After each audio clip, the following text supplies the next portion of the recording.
Hello friends, welcome to online engineering. आज हम डिस्कस करेंगे इंडियन रेलवे में सीनियर सेक्शन इंजीनियरिंग की सैलरी स्लिप के बारे में कि जब आप इंडियन रेलवे में as a senior section engineering appoint होते हैं तो आपको कम से कम सैलरी कितनी मिलती है। अगर मैं इसकी सैलरी की बात करता हूं तो ये सैलरी आपके किसी भी स्टेट AEN, JEN और SSC JEE से ज़्यादा ही होती है डियर। तो ऐसे में आपके माइंड में कुछ शायद ही लग रहा होगा कि सर क्या हमें भी सीनियर सेक्शन इंजीनियरिंग की तैयारी कर लेनी चाहिए।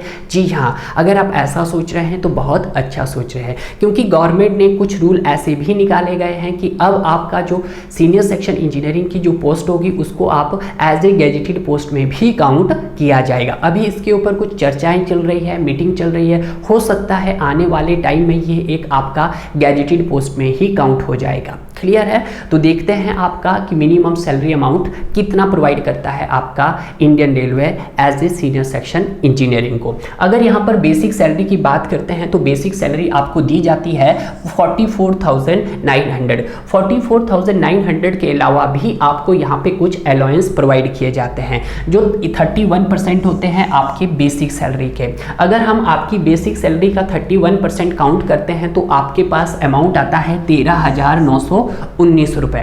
क्लियर है? अगर हम अपनी मिनिमम सैलरी की बात करते हैं तो मिनिमम सैलरी में आपका बेसिक सैलरी प्लस आपका अलाउंस दोनों काउंट होके जो आपका सैलरी का अमाउंट बनता है वो 58,890 रुपीज़ बनता है। क्लियर है? बट इसके अलावा भी आपको कुछ यहाँ पे HRA भी प्रोवाइड किए जाते हैं। जो आपका HRA होता है वो आपका city to city, state to state क्या करता है, वेरी करता है। मैक्सिमम आपका 27% होता है आपकी बेसिक सैलरी का और कम से कम आपका 9% होता है बेसिक सैलरी का। अगर हम बात करते हैं मैक्सिमम की तो 27% ऑफ बेसिक सैलरी का, तो बेसिक सैलरी कितनी थी आपके पास 44,900। इसका अगर हम 27% काउंट करते हैं तो आपके पास 12,123 रुपए बन जाता है। क्लियर है? कहीं हो सकता है कई जगहों पे कि वो 18% काउंट कर रहे हैं, तो जब बेसिक सैलरी का जब आप 18% काउंट करेंगे तो आपके पास बन जाएगा 8,082 रुपीज ओनली। क्लियर है? और हो सकता है कि कहीं पे आपको 9% ही दिया जाए, तो 9% कितना हो जाएगा बेसिक सैलरी का 4,041 रुपए। क्लियर है? अगर हम ट्रैवलिंग की भी बात करते हैं कि अगर आपका डिस्टेंस ट्रैवल कर रहे हैं 8 किलोमीटर से ज़्यादा तो आपको 4,000 रुपीज़ भी दिए जाते हैं। कितने रुपीज़ दिए जाते हैं? 4,000 रुपीज़ दिए जाते हैं। क्लियर है? और जो आपका ईयरली जो ट्रांसपोर्ट चार्ज होता है वो कितना दिया जाता है आपका 4,500 रुपीज़ दिया जाता है। ये ट्रांसपोर्ट चार्ज उन सभी को दिया जाता है जो ट्रैवलिंग भी नहीं करते हैं, ये चीज़ ध्यान रखना। क्लियर है?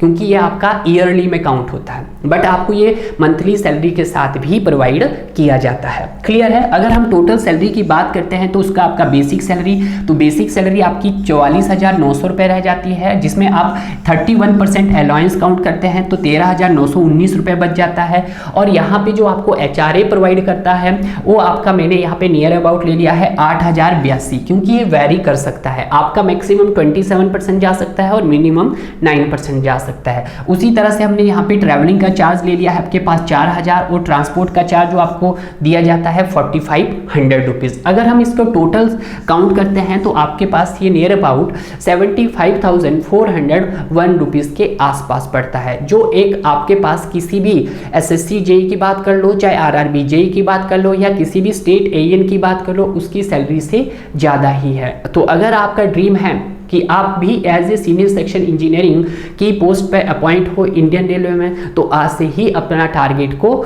फिक्स कीजिएगा। Okay guys.